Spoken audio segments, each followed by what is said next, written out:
to this now, the community leaders in Jagersfontein have confirmed that another body was found during the search and rescue operations.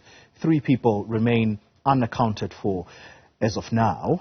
There's growing fear that more people could still be missing as residents are being interviewed at their places of shelter. Let's get the latest now from Pelane Phakgadi. He is on the ground for us. Pelane, good morning to you. So that confirmation makes it 2 people who have sadly lost their lives due to this disaster, if we could call it that.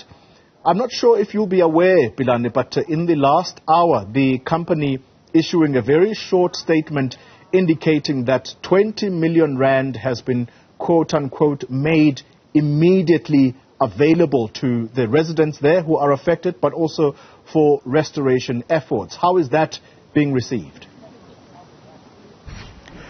Definitely, and as we were speaking to the mayor a little bit earlier on, he did indicate to us that he had been engaged with the mine in itself since yesterday, and it was his understanding that money was made available for accommodation, for transportation and for food, and that was from the mine. So 20 million rand is the figure that came out from the mine that we saw from that very short statement. And of course the mine even coming on to say that the slug that we've been seeing here, it is not really harmful or hazardous to the human beings. But I can tell you that when we're speaking to the SPCA here in the community just a short while ago on the programming that you'll be seeing a little bit later on, is that they have identified about 500 animals that had died, and they all died because of the slug that had went into their lungs. So part of that, perhaps it'll be something that the mine might want to talk about. So quite extensively, despite the 20 million rand that had been made available,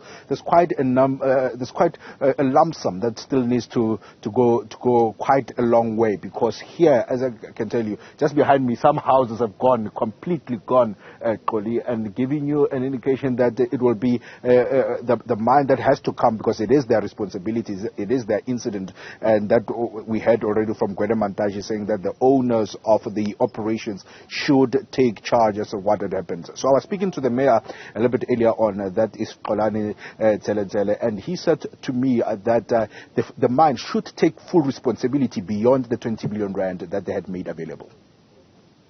The role that the mine is going to play, at first we are going to have a re-dialogue or re-conversation in terms of what other investments should they do in this particular mine. But at first, the mine is going to be taken to task to take full accountability as a strategic intervention into what they must do. And we also welcome the presence of provincial and national government.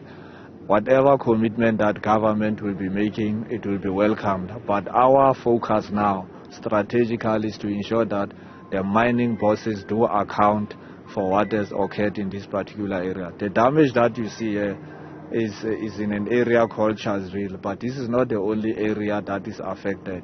The area that is also affected is an area called Scotty, down there in the township. Houses are affected, people's vehicles are affected, and we do not know in terms of the assets or value of our people in their households, how much is it that is affected yet. But there will be a technical team that I'm working with starting today to try and make a proper assessment of what are the losses. This is not the first time that the mine is in the news. If you remember correctly and have been following the State of Capture Commission led by now Chief Justice Raymond Zondo, you will know that the mine in itself has been alleged to be in the wrongdoing. As a matter of fact, has been alleged that some high-ranking politicians have been benefiting from its irregular operations, and there's been quite a number of residents here alleging that the mine was not only processing diamonds as they should, because that is what the agreement with the Department of Labor is, but they also claim that the operations of the mine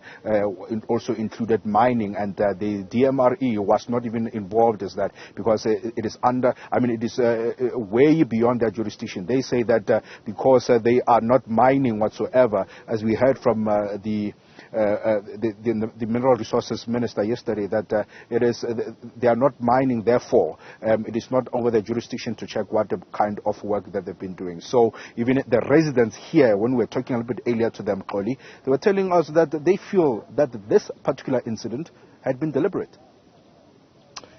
Yeah, and that's what the company is doing. Guys, ke dula ka pele go matlo mona le re bona re le mona re ba akimo a ye mong wa batho ba dulang ka pele ka mona. Hell, it said nothing e re daneng yona, re mona fela dintlo di tsamaile a le sa rena, but ena a se disaster ya ko KwaZulu Natal. Ena ke disaster ya ka bomo, because that guy o thijiwe ka makgetlo ge mo jwetsa hore letamo leo la gae a se letamo le boemong bo botle, but mahana a jwetswa o bone go le tjena. Well, as I was saying there, Pelane, apologies, I interrupted that soundbite you were throwing to, but very tough questions are going to have to be responded to by the company in question. For the time being, thank you very much, Pelane Phakgadi, in Jagersfontein, and that's where the President is expected to touch down today to inspect the damage there. All right.